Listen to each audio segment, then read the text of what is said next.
आई saw him white colour के कपड़े में लेटे में, उनके नोज बर्ड में वो हैं 2 रुइयाँ। ये था So you had a premonition? I guess in Milan. But तुमने उसको वो नहीं देखा, उसको सीरियस नहीं लिया? I was in denial I guess, तो I didn't even kind of ask him कि I saw Is that. there a regret now?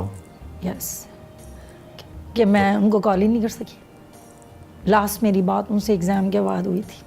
I reached Karachi. उस वक्त तक मुझे पता नहीं था is no more, because everybody said no no हम जा रहे हैं उस पे कार्डियोवैस्कुलर जा रहे हैं। जब मैंने देखा कि गाड़ी वहाँ नहीं जा रही है, शारिया फैसल, मुझे रास्ते थोड़े बहुत तो पता ही है कराची के, तो car was going towards home and बस मैंने जब बाहर देखा वाइट कलर का टेंट लगा हुआ है and then I was in denial. मुझे समझ ही नहीं आई, इतने में एक एडी एम्बुलेंस आई थी, उसमें से स्ट्रेचर में से जब उनको निकाला था, तो then when I saw him exactly the same thing what I dreamed about him in Milan, exactly the same face.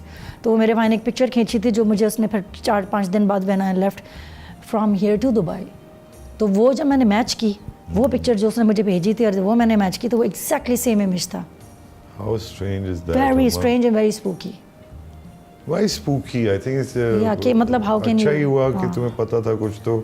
लेकिन वरना मुझे ये नहीं पता था dream ना, ना मुझे आया। मैंने सोचा ठीक है maybe I had a rough day, I am लोग, हाँ, टायर्ड, कई और मे दफा बी हम लोग ये अब ये अब मैं स्पिरिचुअलिटी इतना कोई स्पिरिचुअलिटी या इंटुइशन आई डोंट नो। रिश्तों को जोड़ना सिखाए माँ, आंसुओं को पोंछना। That's the वो ड्रीम program. वो बहुत अजीब था।